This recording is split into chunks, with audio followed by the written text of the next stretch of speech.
Hi, I'm Adeline, or on this channel apparently, Madrilyn.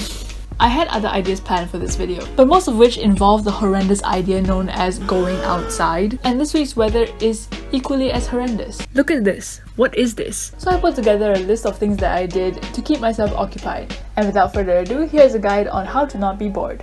Step 1. Make a YouTube channel. You'll never be bored again. Step 2.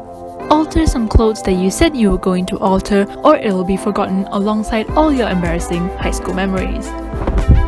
So, I'm supposed to crop this shirt and sew a hem. Now, have I actually sewn on an actual piece of clothing before? Never in my privileged life do I think that it's a bad idea.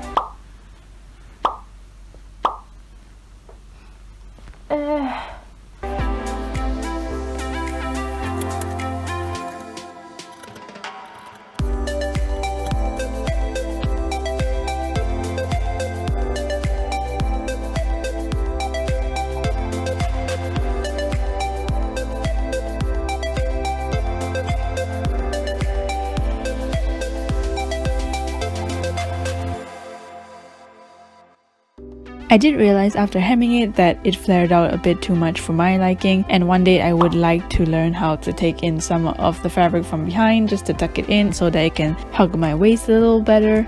But maybe that's for another day when I'm procrastinating on another YouTube video. This next one is dedicated to my older sister, who after 2 years of living in the same house, did not know where the vacuum cleaner was. Step 3. Vacuum. This includes decorating and organizing, so that even if Malaysian politics now is a mess, at least your room is not.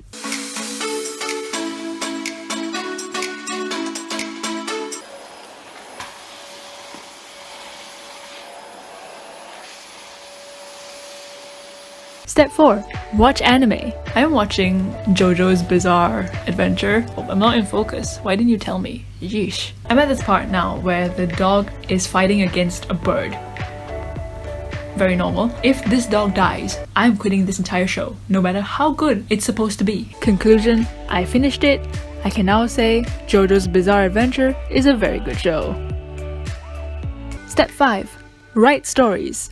I have one thing left to do today before I go to sleep, and that is to write my blog. Since I am dramatic beyond comparison, I decided that I did not want to lose that side of myself that likes to express itself in the form of fairy tales that will never come true. I would always encourage people to write no matter how badly they think they write. It's always good to put your creativity from thought to paper, or in my case, a Word document, and admire your own work a few years down the line. And honestly, if you are someone who is watching this video and also writes your own stories, hit me up, let me know. There aren't that many people who write their own stories. Aside from myself and my sister, I don't know anyone else who does write, so yeah, just let me know. Step 6.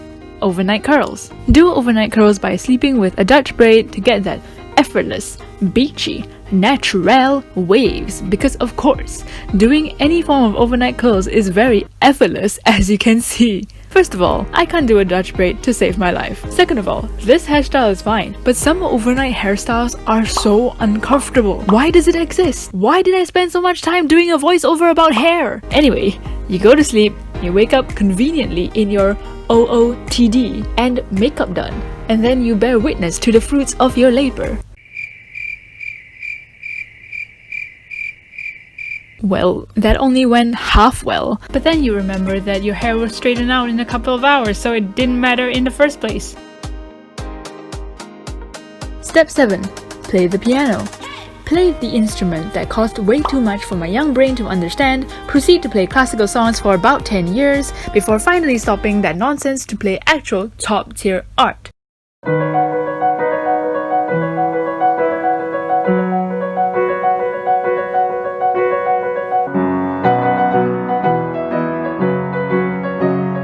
Anime songs. Step 8. Brush up that language that you're bad at.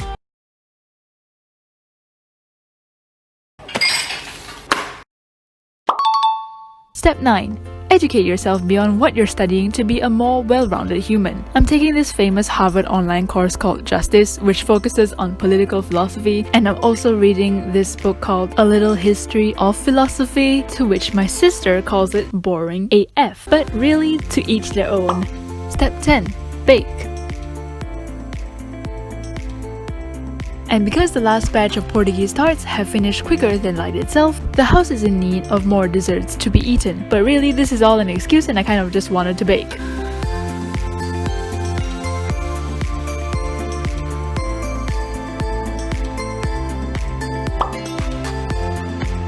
Step 11. Exercise. Because I definitely ate one too many desserts.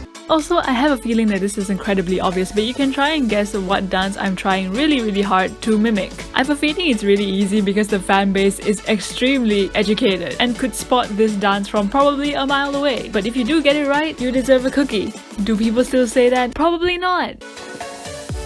Other steps include Step 12. Drive a manual car, potentially stalling at a random junction because you haven't driven in a while and let's be real, you kinda suck. Step 13. Hang out with your grandparents and if given the chance, cut your grandpa's hair because he is a strong guy and isn't balding even for his age. Step 14. Cheat on your own dog by giving attention to your grandparents' cute German shepherd named Toby and then feeling guilty afterwards. Step 15. Spot a leech and kill said leech by pouring a crap ton of salt on it. Toby! Toby!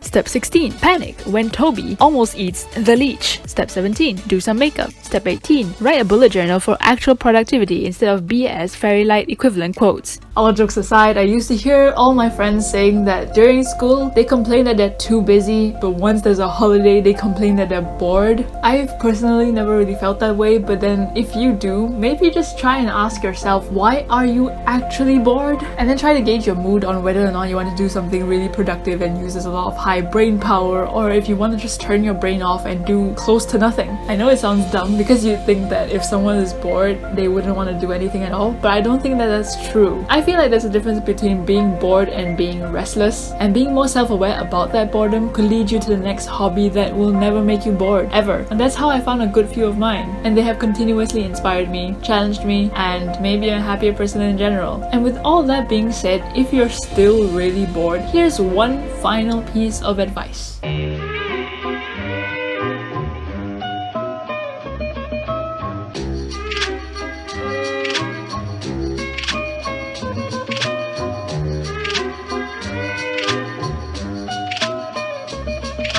When there's really nothing else to do, bathe your dog.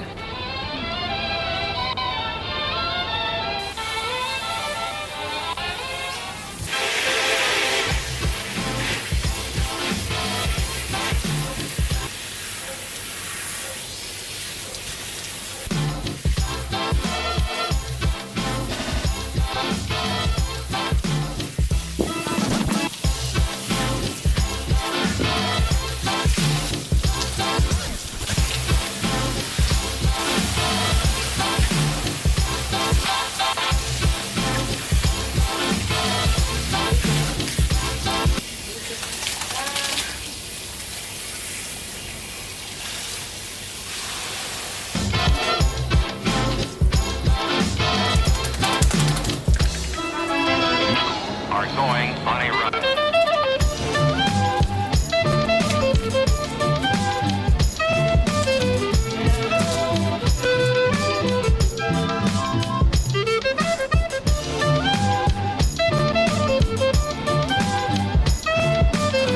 When you just gave your dog a bath, but she's still itchy.